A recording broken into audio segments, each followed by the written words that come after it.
బెత్లెహేములో ఒక చిన్న ఊరిలో యేసురాజు పుట్టాడనే, సర్వలోక పాపాలు మోసే రక్షకుడు ఉదయించాడనే.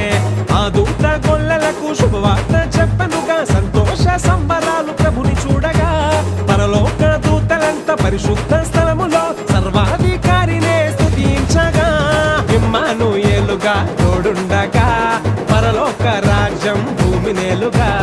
ఇమ్మానుయేలుగా తోడుండగా, పరలోక రాజ్యం భూమి నేలుగా. బెత్లెహేములో ఒక చిన్న ఊరిలో యేసురాజు పుట్టాడనే, సర్వలోక పాపాలు మోసే రక్షకుడు ఉదయించాడనే.